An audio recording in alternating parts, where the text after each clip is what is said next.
Hello there. Tonight, we are going to take a quiet little walk through the scented, powdered, heavily perfumed maze of one woman's life. A woman so powerful, so untouchable in her time, and so obsessed with the illusion of control that she practically drowned herself in musk and rosewater rather than let anyone see her sweat. We're going to talk about Queen Elizabeth I, and not about her famous speeches, her ships, or her string of disappointingly mediocre suitors. No. Tonight we are going to lean in very close, so close you can almost smell it. We're going to talk about her hygiene, or more accurately, her spectacular lack thereof. And honestly, you probably wouldn't survive 5 minutes in her palace. So before you get comfortable, take a moment to like the video and subscribe, but only if you really like what I do here. Feel free to post your location and the local time down in the comments. I always love seeing where you're listening from.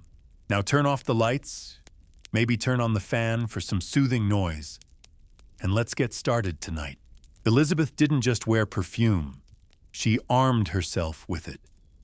Every day, every breath, every carefully calculated movement was wrapped in scent like armor. Because in the 16th century, there wasn't soap, there wasn't deodorant, there wasn't a charming little citrus-scented body spray that promised 48-hour protection. There was only one real tool at a queen's disposal to fight the stink of humanity, layers upon layers of smell. Perfume wasn't for charm, it was for survival. Picture her waking up already stiff beneath layers of linen and velvet that had not seen soap in months. Maybe the curtains are drawn against the pale, watery London daylight.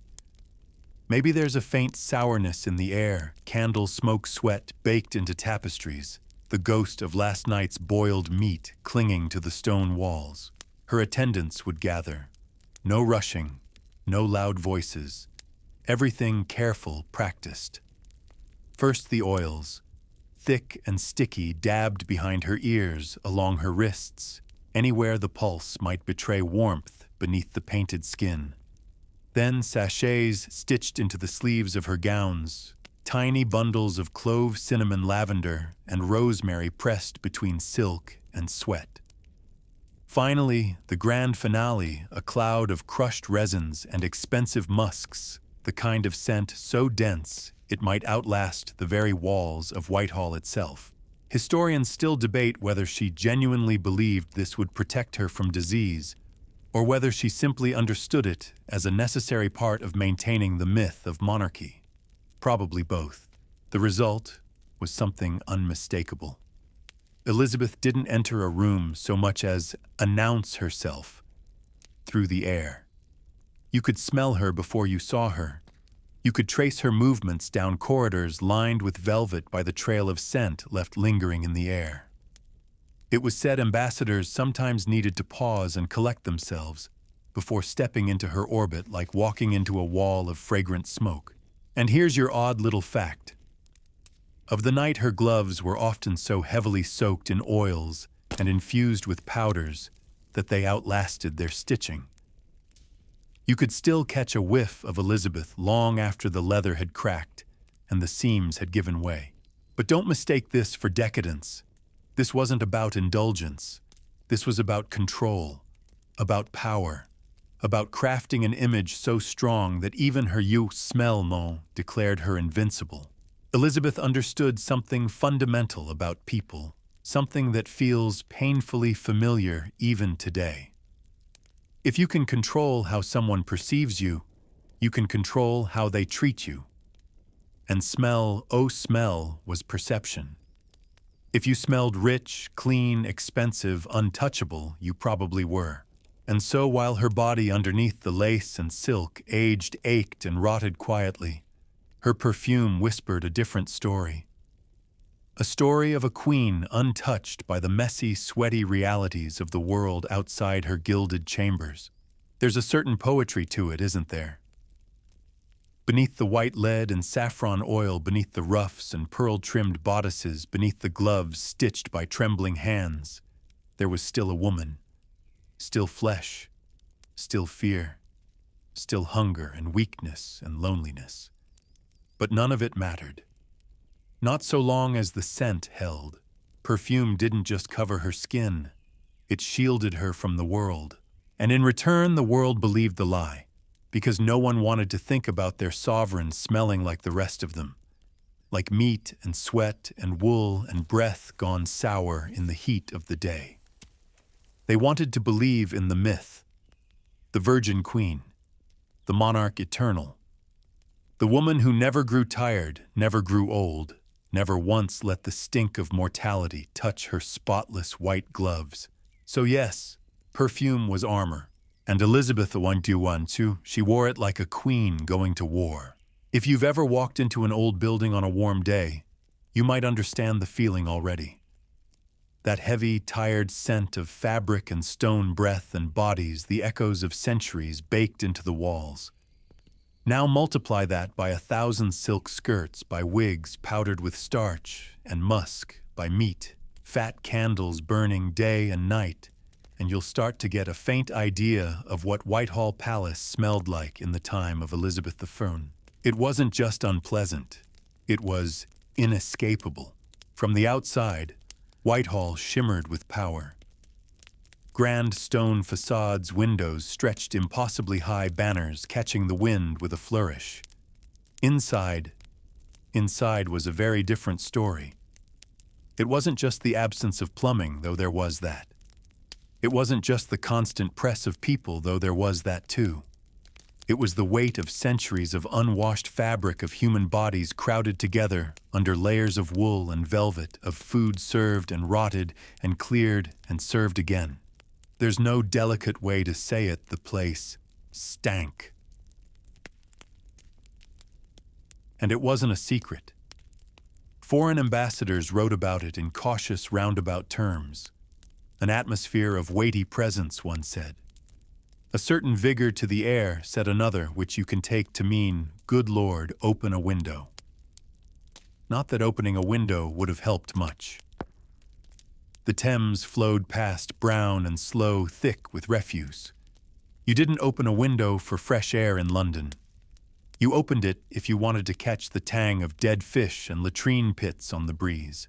Inside the palace, every room had its own signature scent.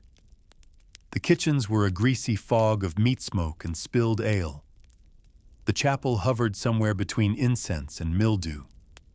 The council chambers were a mix of damp wool, anxious sweat, and the heavy perfumes favored by nervous men trying to impress.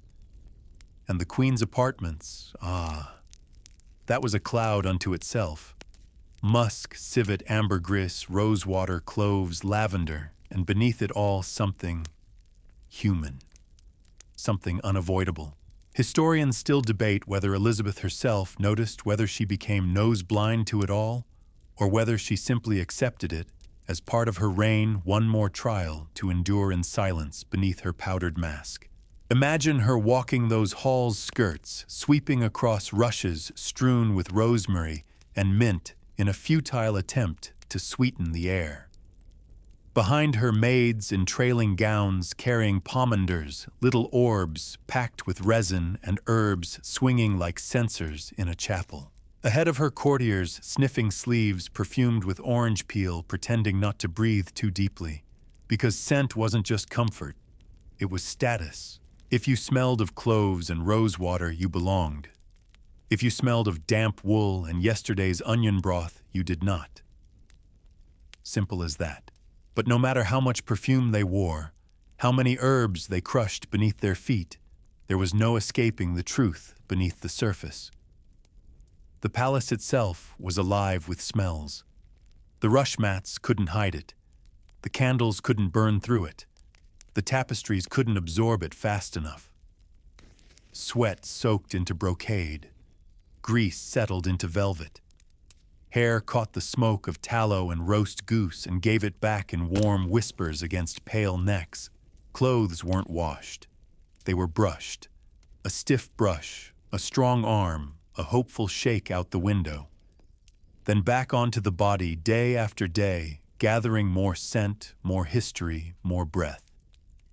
Gloves soaked with musk didn't just carry perfume. They carried the touch of every hand, the warmth of every anxious palm, the grease of every roasted joint picked clean beneath the tablecloth. And people sweated. Under corsets laced tight enough to bruise ribs, under wigs that trapped heat like a second skull, under layers of linen silk and velvet worn not for warmth but for status. People sweated, and the sweat had nowhere to go but into the fabric, into the wood, into the very bones of the palace. This wasn't just a matter of poor ventilation. This was how they lived. They believed washing too often weakened the body, opened the pores to disease, made the flesh vulnerable. Cleanliness wasn't about water. It was about illusion. If you smelled like lavender and civet, you were clean. Even if your chemise hadn't touched soap since last Lent. Here's your odd fact. For this part, the candles that burned in every chamber day and night weren't beeswax unless you were wealthy. They were tallow-rendered animal fat. They smoked. They dripped. They smelled faintly of kitchen grease and sheep. Their smoke curled into curtains, settled into seams hung heavy in the air. Even light itself carried a scent in Elizabeth's world. So yes, the palace reeked of life, of death, of fear and power and bodies pressed too close together under heavy skies, of meat and sweat and perfume and rot, of ambition masked in cloves and failure wrapped in rosemary. And still they smiled. Still they danced. Still they bowed and kissed perfumed gloves and pretended not to notice the stink rising from beneath the floorboards. Because this was power, this was court, this was England. And in Elizabeth's world, no one dared speak the truth about how the palace really smelled. Bathing as we understand it today, hot water, soap, fluffy towels, maybe a candle or two. If you're feeling indulgent, did not exist in Elizabeth's court. Not for queens, not for courtiers, not even for the servants who carried away the chamber pots. Water was not your friend. Water was dangerous. The thinking went something like this: water opens the pores. Open pores invite disease. Disease leads to death. Therefore, logically, water kills. And when you remember that this was an era when the Thames served both as a source of drinking water and as the city's favorite dumping ground for human waste, it's hard to blame them. Elizabeth's London was a place where people could die simply by breathing too deeply near the wrong puddle. Bathing was not cleansing. It was a risk. Historians still debate whether Elizabeth herself ever fully believed this, or whether she merely bowed to the expectations of her time. Some records suggest she did take the occasional bath once a month, perhaps, if she was feeling particularly rebellious. More likely, her version of bathing was a carefully choreographed ritual involving warmed basins of scented watercloths, dipped and wrung out, pressed gently against wrists, throat temples, and not much else. It wasn't about removing dirt. It was about restoring the illusion of freshness. The process was delicate. A room warmed beforehand, curtains drawn against drafts, towels laid out with military precision, water infused with herbs, lavender for calm, rosemary for strength, mint for clarity. A maidservant trusted above all others would attend silent and watchful. No conversation, no sudden movements. The Queen's body was sacred. Even to speak of it too openly felt like sacrilege. No soap, not as we know it. Perhaps a tincture vinegar infused with rose petals brushed along the hairline with a soft cloth. Perhaps a powder to absorb what sweat could not be permitted to linger. Every step scented, every motion designed to create the impression of purity where none existed. Odd fact of the night. Elizabeth carried a pomander, a small perforated orb filled with herbs and spices almost everywhere. Not as a fashion statement, though it became one. As defense. When someone approached, she could lift it to her face, inhale through cloves and cinnamon, and spare herself the truth of what other people smelled like. This wasn't eccentricity. This was survival. Imagine the weight of it. To know that your body betrayed you daily through sweat, through breath, through illness too small to name aloud. To know that water might make it worse. To know that even in your most private moments, someone was watching, tending, dabbing your skin with vinegar-soaked linen and calling it clean. Elizabeth's fear of water wasn't unique. Across Europe, nobles avoided bathing unless illness demanded it. Steam baths were considered medicinal, not hygienic. Full immersion was practically scandalous. Water was for peasants, for rivers, for the dead. And so the palace evolved to accommodate this belief. Bowls of scented water stationed by every doorway. Cloths refreshed hourly, replaced with ceremonial precision. Perfume bottles lined up like soldiers on a shelf rose civet ambergris musk. Gloves, perfumed collars, dusted with violet starch handkerchiefs steeped in bergamot until they reeked of somewhere far from London. Cleanliness wasn't about removing dirt. It was about replacing it with something better, something richer, something fragrant enough to overpower the truth. Even Elizabeth's most intimate routines bent to this logic. Her linens changed often, a small luxury few could afford, not out of concern for sanitation, but because fresh linen meant fresh scent. Gloves swapped daily, sometimes more, always pre-soaked in oils and powders to mask the skin beneath. Her face painted with lead, and mercury never truly touched clean water after her youth. Instead, it was layered, covered, hidden. Her body became not flesh, but symbol. And yet, beneath the perfume, beneath the powder, beneath the silks and starch and stiffened collars, her body persisted. It sweated. It ached. It rebelled. It whispered truths no amount of rose water could drown. Still, she pressed forward. Still, she maintained the ritual, because to falter even in private was to admit humanity, and a queen especially. This queen could not afford to be seen as merely human. This fear extended beyond her chambers. The palace itself resisted water. Tapestries brushed, not washed. Rush mats replaced, not scrubbed. Walls hung with herbs to mask the creeping scent of rot beneath. Windows opened sparingly, lest the miasma of London creep inside. Even the candles contributed to the charade. Beeswax for the wealthy, tallow for the rest. Both burned smoke into fabric, into stone, into skin. Light itself carried a scent in Elizabeth's world, and it wasn't clean. Oddly enough, there was one place in the palace where water flowed freely, the kitchens. Pots boiled, stews simmered, hands scrubbed vegetables in buckets of grimy runoff. But that water was not for cleansing people. That water was for meat, for bread, for ale. The body remained untouched, and yet, even knowing all this, they believed themselves clean. They believed that scent equaled sanctity, that to smell of lavender and musk was to be above reproach, that beneath the powder and the vinegar and the gloves, they remained untouched by the filth they refused to name. This was not ignorance. This was survival. This was strategy. In a world without microscopes, without germ theory, without understanding, they built a fortress of scent around themselves and called it health. Elizabeth led the charge. Her gloves, her gowns, her pomanders, her rituals, and the court followed, desperate to mimic her, to smell like her, to rise scent by scent above the world that waited beyond the palace gates. Because in Elizabeth's world, to stink was to fall, and no one wanted to fall from grace.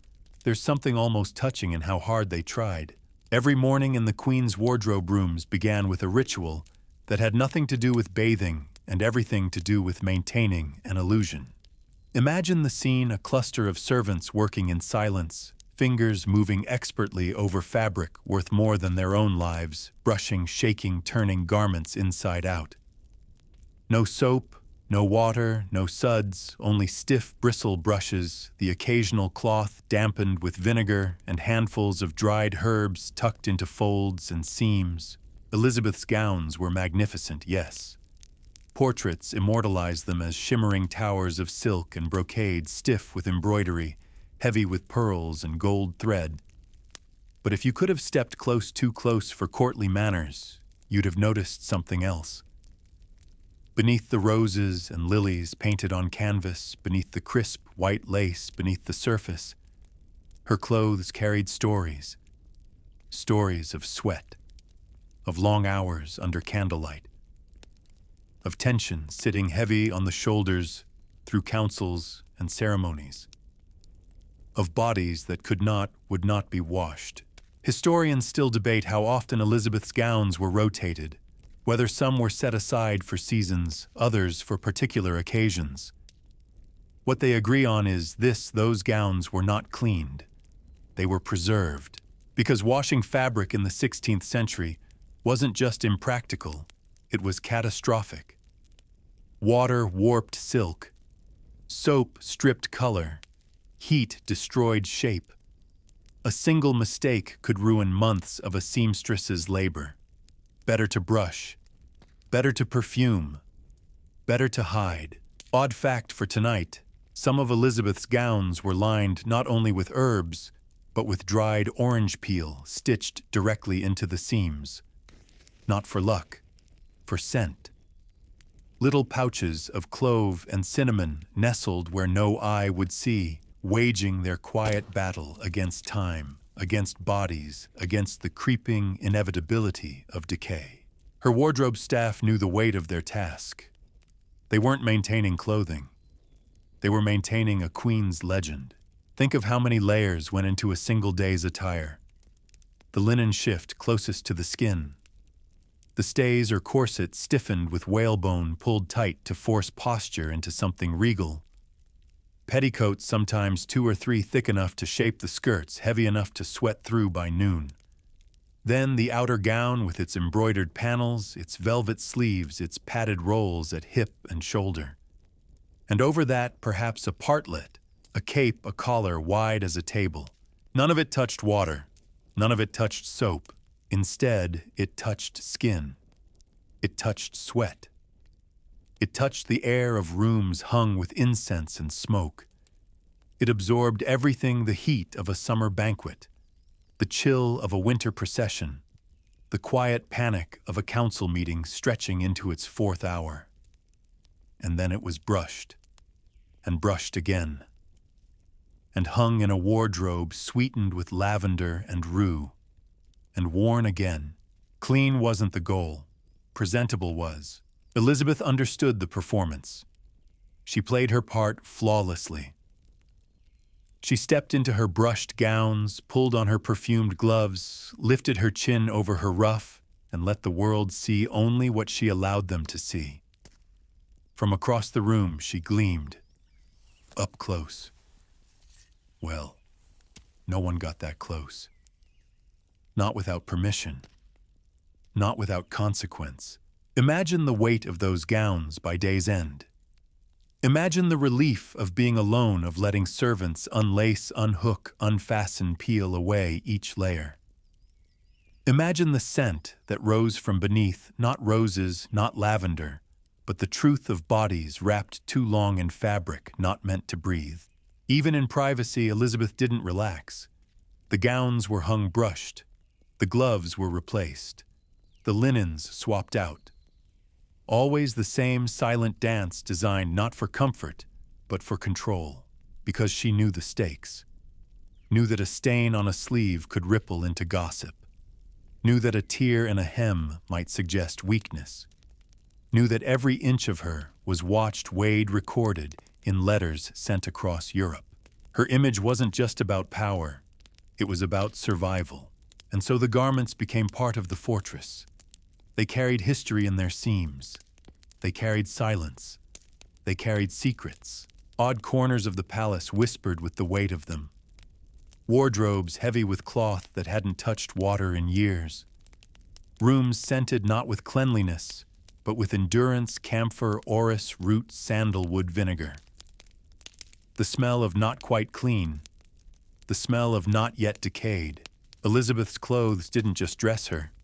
They became her shield, her camouflage, her myth, and those who served her learned never to speak of the truth beneath the silk, never to mention the weight of sweat pressed into bodices, the crust of powder at cuffs and collars, the faint stain at the neckline where skin and pigment met day after day.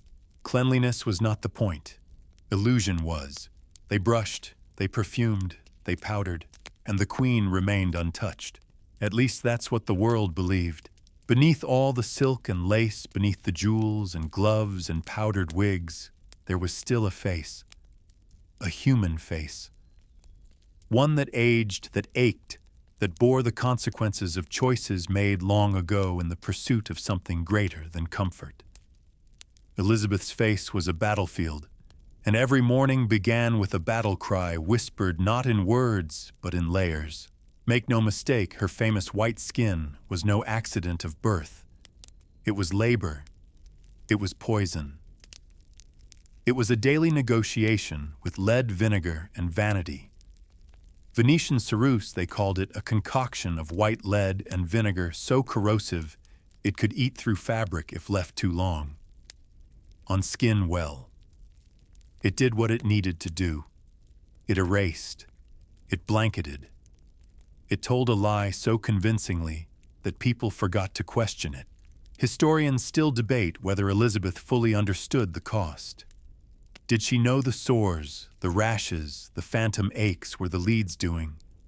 Or did she believe, like so many did, that beauty required sacrifice, that nobility demanded purity of complexion, no matter how it was achieved? Perhaps it didn't matter. By the time the damage became undeniable, the mask had become her truth. The routine was as methodical as any military campaign. First, the skin prepared with oils to soften the blow, to create some fragile barrier between flesh and poison. Then the ceruse applied with sponges, with cloth, with fingers worn soft from years of practice.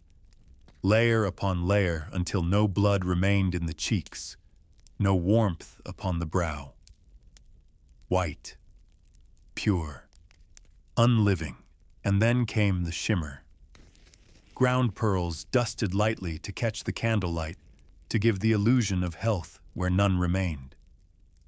A subtle gleam, not of life, but of ornament. Cheeks painted not with the flush of nature, but with vermilion mercury sulfide, another slow poison, another silent assassin welcomed in the name of beauty.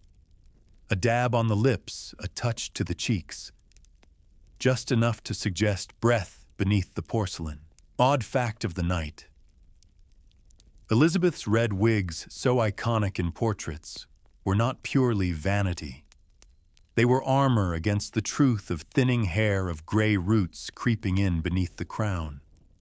Hairpieces stiffened with starch, and oil scented with lavender and bergamot hiding the scalp that bore the weight of the crown too long. Her face was not her own by the end. It was a canvas, a shield, a performance perfected through pain. And beneath it, the skin grew weary.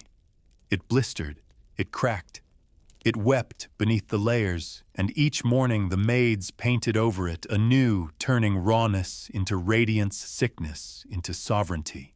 Elizabeth's mirrors were placed carefully angled to flatter, to soften. The lighting chosen not for honesty, but for effect. Candles burned low curtains drawn against the brutal truth of sunlight.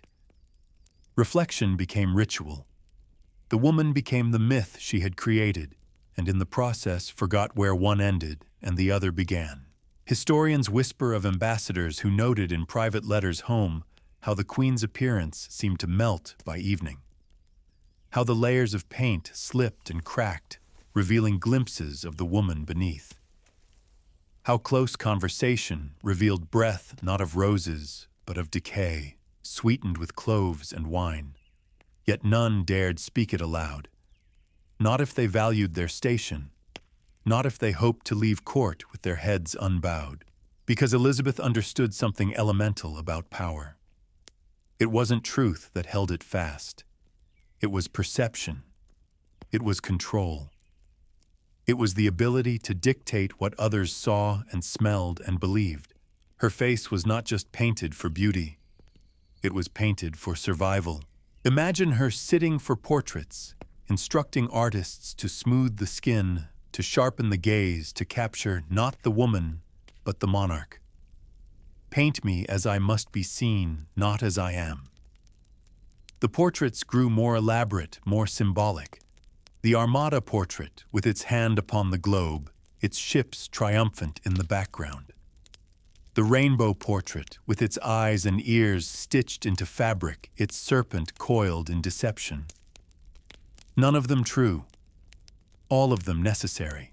Odd little fact, Elizabeth's perfumes were chosen as much for symbolism as for scent. Frankincense for divinity, civet for power, rose for purity. A language spoken through fragrance, understood by those who dared come close enough to inhale it. But beneath the perfume, beneath the powder, beneath the wigs and gloves and silks, there was still skin, still breath, still a woman who aged, who ached, who counted her years in layers of disguise. Cleanliness had nothing to do with water. It had everything to do with control, with hiding, with the silent war waged against time, against decay, against the inevitability of flesh.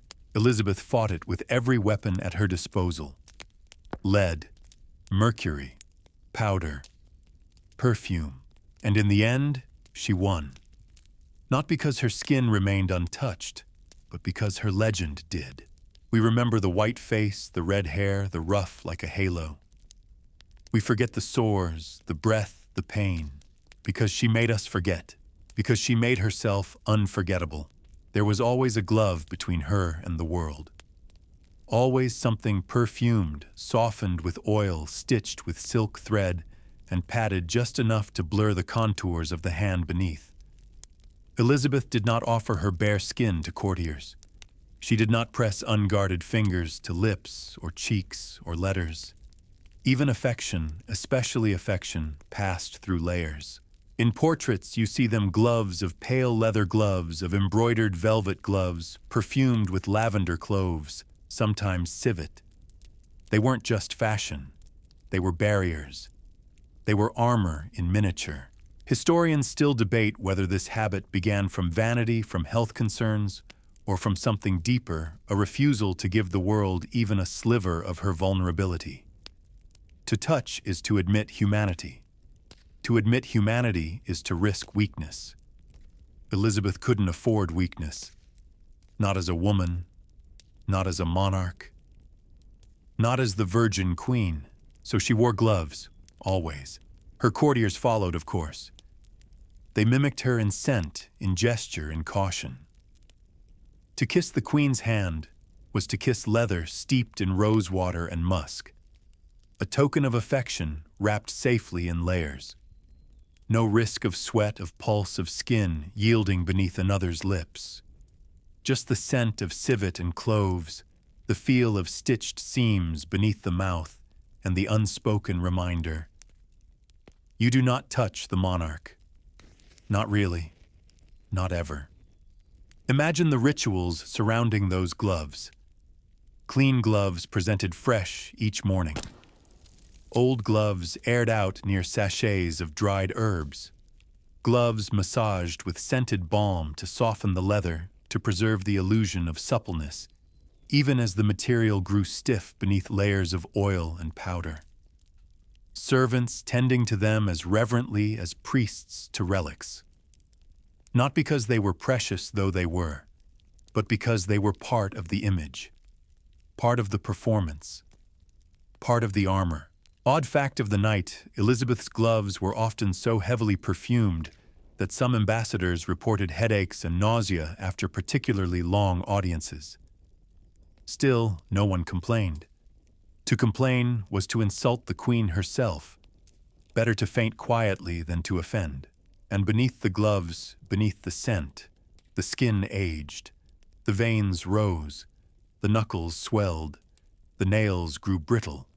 Hands that had signed declarations of war, that had held the quill steady through hours of council, that had gripped the arms of the throne with white-knuckled determination. They bore the weight of years, even if the gloves refused to show it. No one remarked on this. Not aloud. Not within hearing. The Queen's hands were what the Queen said they were: graceful, ageless, untouched. Even in privacy, the gloves remained. Servants learned to dress her fingers as carefully as her face, to slide silk over skin without tugging to smooth leather, without questioning the tremor beneath. They understood the rules. No one mentioned what lay beneath the surface. Not the sores, not the swelling, not the breath that sometimes caught with pain as buttons fastened too tightly. Historians whisper of Elizabeth's reluctance to eat in public in her later years, of how she avoided foods that required cutting, that required chewing, of how she favored soft things, stewed fruits, custards, broths, sipped delicately behind a screen. Not vanity, necessity. Teeth loosening, gums bleeding. A mouth no longer fit for the gaze of state, but hands remained on display.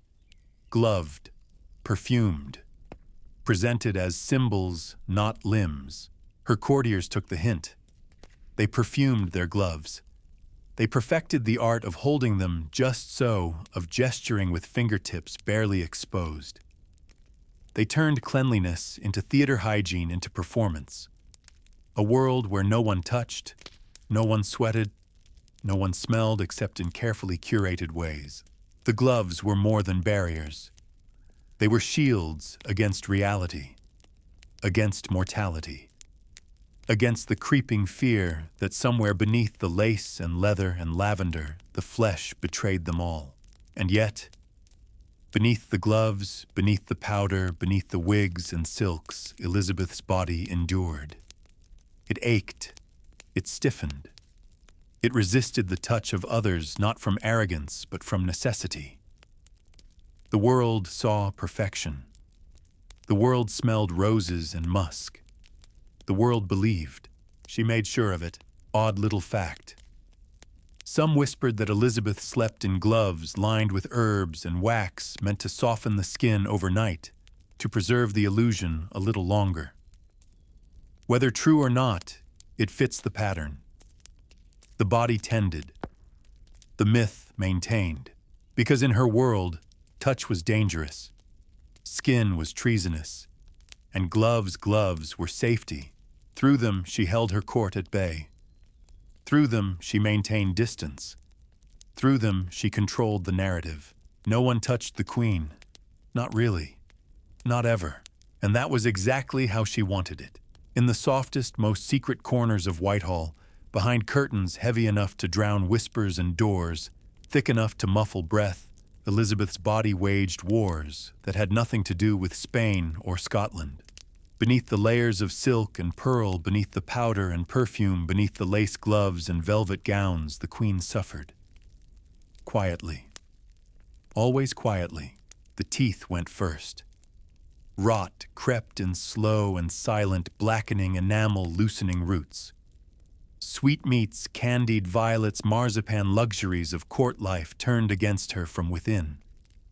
The pain bloomed in her jaw, settled into her bones, refused to leave. By mid-reign, she smiled less often, kept her mouth closed, more deliberately pressed perfumed cloths to her lips beneath the table, to blunt the ache when conversation stretched too long. Historians still debate how many of her teeth she lost before the end, how many remained hidden beneath the artfully drawn bow of painted lips. Records speak of extractions of tinctures pressed into inflamed gums of cloves chewed until the mouth bled. But no one recorded the quiet moments, the ones where the Queen pressed her forehead to cool stone and waited for the pain to ebb enough to rise again. Odd fact for the night, there are accounts delicate phrased with diplomatic precision of ambassadors noting the air around the Queen as thick, heavy, rich with presence. These were not compliments. These were polite acknowledgments of breath turned sour with rot, beneath layers of civet and rose. Her breath became another thing to manage. Handkerchiefs soaked in vinegar. Pomanders raised discreetly to nostrils. Conversations shortened, spaces widened. She mastered the art of distance, of speaking less, of letting others fill the air, while she held her ground with silence, and a smile pressed thin. Her gums bled. Her jaw throbbed. Her stomach rebelled against the foods she once loved. And yet she sat through banquets, posed for portraits, stood through hours of ceremony, draped in garments so heavy it took servants to arrange them. Cleanliness mattered less than endurance. Appearances mattered more than ease. She did not bathe. Not truly. Not fully. Once a month, perhaps, and then only in carefully prepared rooms with water warmed and perfumed and contained. Even then, it was ritual more than hygiene. Towels dipped and wrung cloths passed gently over skin already inflamed by powder and paint. Never a scrub, never a soak. To immerse oneself was to risk too much open pores, open skin, open doors to death. So she dabbed, she perfumed, she powdered, she endured. Her body suffered in silence, and the court suffered with her, though none dared speak of it. Servants learned to read the signs, the tighter set of her jaw, the faintest wince beneath the mask of stillness, the hand lingering longer over the pomander. They moved more softly on those days. They fastened the corset a fraction looser. They chose silks over brocades. They did not speak unless spoken to. Historians whisper of these servants, these silent witnesses to royal decay. They knew which gowns hung heavier with sweat. They knew which gloves masked trembling fingers. They knew which chamber needed the windows open just for a moment, just enough to chase away the truth with cold air and candle smoke. Her physicians did what they could, which was little and less. They prescribed opiates for the pain cloves, for the gums, vinegar rinses for the breath. They packed infected teeth with wax and prayed for the swelling to subside. They lanced sores, bled veins, applied poultices of herbs and hope. None of it cured. All of it masked. Elizabeth's pain remained her own. A secret stitched beneath layers of lace and silk. A truth buried beneath perfume and powder. A reality denied even as it bled through the seams. Odd fact, the Queen's close stool, her private commode, was tended with as much ceremony as her throne. Perfumed with herbs, rinsed with rose water, kept behind screens and curtains to preserve the illusion that a monarch did not suffer the same indignities as her subjects. But suffer she did. Constipation, cramps, fevers that left her weak and sweating in linen sheets, scented not with cleanliness, but with desperation. Her body betrayed her daily. Her attendants pretended not to notice. The court followed suit. No one mentioned the smell. No one remarked on the pallor beneath the powder, the tremor beneath the glove. No one commented when she withdrew earlier from banquets, when she took her meals in private, more often when she spoke less, moved, less, smiled less. Because to acknowledge it was to acknowledge mortality. To acknowledge mortality was to admit the Virgin Queen might one day fall. And no one, least of all Elizabeth herself, was prepared for that truth. So the rituals continued. The perfume thickened, the powder deepened. The gloves softened and scented and slipped between her and the world like a veil. And beneath it all she endured, because to falter was to fail, and Elizabeth did not fail. Not in public, not in private, not even to herself. By the time the Queen grew old, truly old, not in the flattered whispers of courtiers, but in the ache of bones beneath velvet, in the thinness of skin beneath powder, in the weight of years pressed into her very breath. The scent of her had become legend. It wasn't the clean, bright sharpness we think of now. Not soap, not linen dried in the sun. It was something heavier, deeper, Layers upon layers of musk and civet rose and ambergris orris root and violet clove and cinnamon mingled with the faintest undercurrent of something human. Not quite hidden, not quite forgotten, the scent outlived the moment, outlived the room, outlived the woman, some said. Historians still debate whether this was intentional, whether Elizabeth crafted her presence so deliberately that even her absence left a trace, or whether it was simply the consequence of years spent marinating in oils and powders and desperate ritual. Probably both. Visitors recorded it. Ambassadors wrote home about it. A court thick with perfume, thick with smoke, thick with bodies wrapped in fabric too rich to wash. A palace that smelled by turns like a chapel, like a spice market, like a place where the air itself had grown tired of moving. And within it all, the queen. They said you could smell her coming, that her scent bent corners preceded footsteps, that it clung to tapestries hung in stairwells, lingered in the drapes long after she had passed. Not unpleasant, not precisely, but unmistakable. At banquets, her tablecloths were soaked in rosewater, her cups wiped with orange oil, her gloves perfumed until they left trails on the air with every gesture. At court, her ladies carried sachets of lavender, swung censers of burning herbs, dusted the very floors with ground petals and resin, not to clean, to cover, to hold back what could not be scrubbed away, because the palace beneath the perfume still rotted, drains still clogged, rushes still turned sour beneath silk-slippered feet. Waste still crept beneath floorboards behind screens through pipes too old and too neglected to do their work. Odd fact, Elizabeth's courtiers were so committed to maintaining the illusion of fragrant sanctity that they would scatter mint and rosemary underfoot, not just to scent the halls, but to release something green and sharp with every step, every twist of boot or heel, a kind of floral defiance against the creeping truths beneath them. But the queen's scent, oh, that was something else. It was power. It was presence. It was a declaration as loud as any speech. I am here. I am eternal. I am untouchable. Her perfume wasn't just cosmetic. It was political. It wasn't just vanity. It was strategy. If you could smell the queen before you saw her, then you were already within her sphere, already in her thrall. Her scent filled rooms the way banners filled ceilings, the way music filled halls, the way silence filled pauses between words that mattered. And when she died, the scent remained. The gloves, the gowns, the sachets stitched into sleeves and bodices, all of it held the perfume of her life.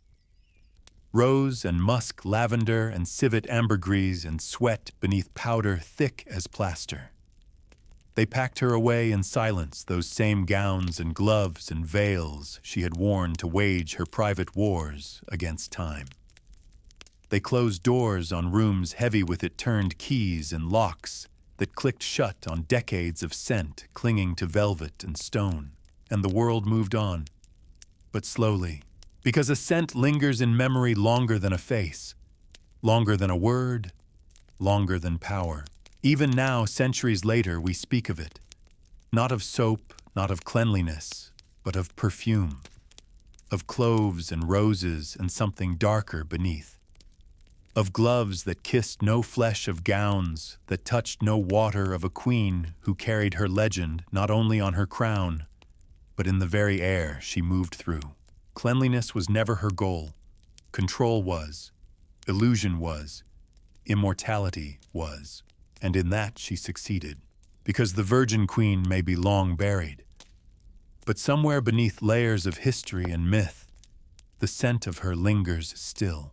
So now as you lie there warm beneath your covers, your own world quiet and still, let your mind drift back through those shadowed corridors of Whitehall. Imagine the hush of skirts across ancient stone, the faint rustle of herbs crushed beneath velvet slippers, the perfume curling lazily through heavy air. See her there if you like a woman beneath the crown, beneath the powder, beneath the legend. A woman who fought against time not with swords, but with scent.